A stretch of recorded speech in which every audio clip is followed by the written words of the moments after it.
for everyone watching all over the world, wherever you're watching from. We have made it to the start successfully. To move locations is kind of difficult for us because there's so much wiring that happens. So we're happy to be up here because we want to show you kind of what it looks like up here. So just a few minutes ago, this was packed with coaches and athletes. They're watching these big screens. These are showing the race. They're showing the times of what everyone is doing. And then coaches are pretty much checking the sleds. They're checking temperatures. And yeah, this is kind of like the clubhouse, I guess, if you could say, just filled with so many sleds. So some sleds, just the steels are covered. Some sleds, the whole bag is covered. Some sleds are naked, just hanging out. The sled looks naked, I was just saying. To be cold a little bit and I have to keep it out. So they're doing steel temps, right? So we've talked about this before. This is one of the steel gauges. So it's too warm right now. How long do you have to leave it out, do you think? 10 minutes. 10 minutes. Is that exact? Or you'll just... Maybe. Only the professionals know. It's a secret, right? It's not so secret. So yeah, some have no covers on them because they're trying to get the steel temps same to the control temp. Is that the control right there? Yes. Okay. So right over there, there's a cute little control steel. And then they're putting the temperatures right above and the time. So they're trying to get all these steels the same as that guy right there. And I think that steel stays here all the time because it's what they're trying to make everything go till. So yeah, just a little look at what's going on. Whose sleds are these? From one athlete from Czech Republic, Anna Česikova. Oh, Česikova. How was her run? Was very good. It was pretty. She was the first one. Yes. Yeah. And she is now the fifth. Yeah. No, that was great. I saw her first run, and She started better as yesterday in Nations Cup. Oh, okay. Did she get nervous for her second run? No, because she stood double too, Diamond Women, and finished seventh in the first race. So she's already raced, and then she came back up. Did she even... Junior, she have experience from juniors. Yeah. And then, because they close the season, they come here to try. Especially because they are living in Czech Republic, very close to Altenberg. That's true. Kilometers. Oh, so you're over Czech Republic, and then whose sled is that? That's Taipei. Oh, Taipei. Yes. You get to do all the fun countries. Yes, this is the FIL group. Yeah. It's an international team. Yeah. With athletes from small countries which don't have a possibility to have their own coach. Yeah. And I have to help them. Yeah, it's super cool. Well, I love the FIL group because it's so many cultures and countries in one, and you get to meet people from all over the world, and also they drive well. I'm so impressed with how well they can drive. The speed may not be there, but sometimes they drive clean lines, and it's incredible. They need to drive like everybody, you understand? And we had schools because the whole program is beginning with beginner. First thing, we have a school at the beginning of each season. And then we have juniors, and I'm finished with the general class here.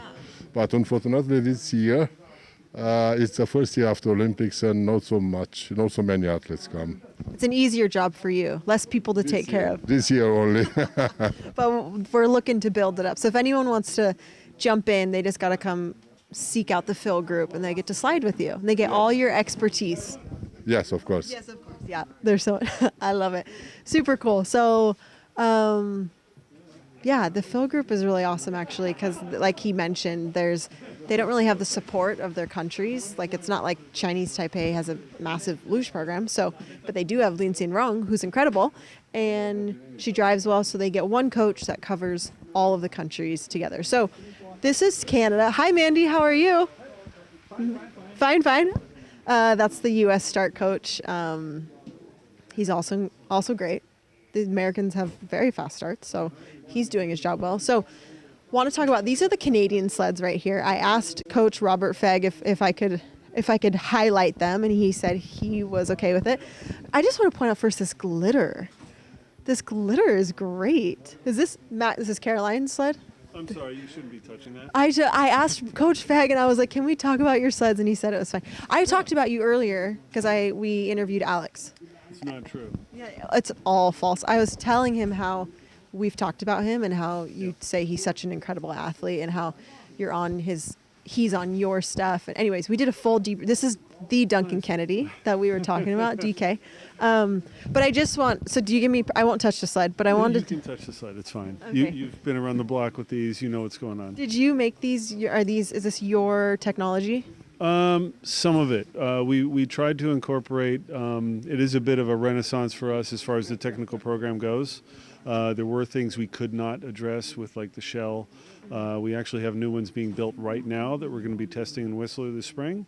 But there are new parts on the sleds that we've been testing, and that's how we're approaching the season. It's really just a long sort of data gathering test event, basically. So I assume the glitter was your technology of the pod? I dig that pod. I like it a lot. Yeah.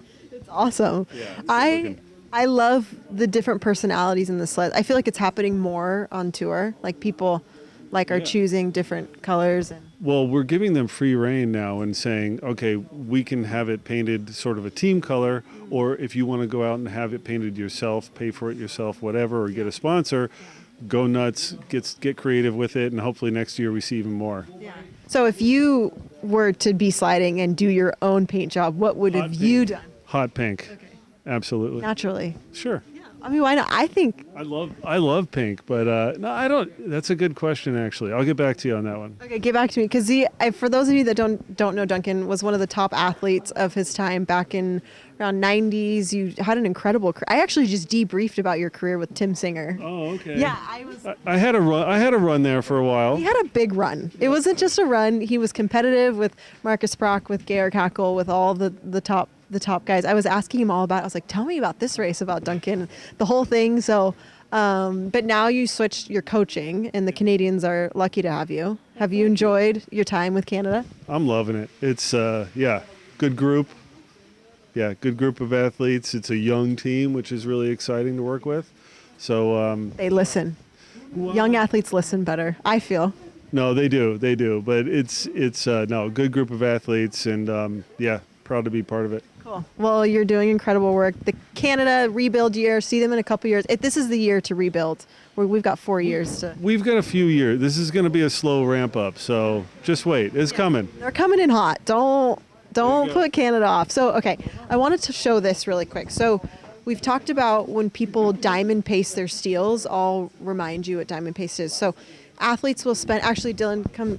I just met Dylan Morris. He's the new Canadian athlete for men. So you're racing tomorrow.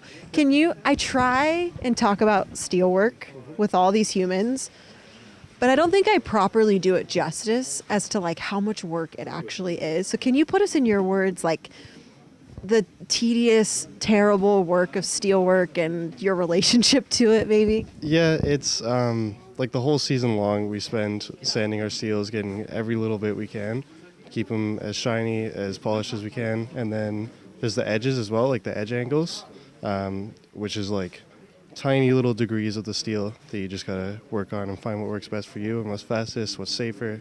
It takes so much work. How many hours per race would you say you spend going back and forth? Say like 4 or 5, I think, for a race weekend. 4 or 5 hours. It's like a part-time job. Also, Curtis, I'm going to have you step forward because there's coaches and sleds running behind you. This start is hectic. So 4 or 5 hours. How are your hands? Are they? Mine are okay.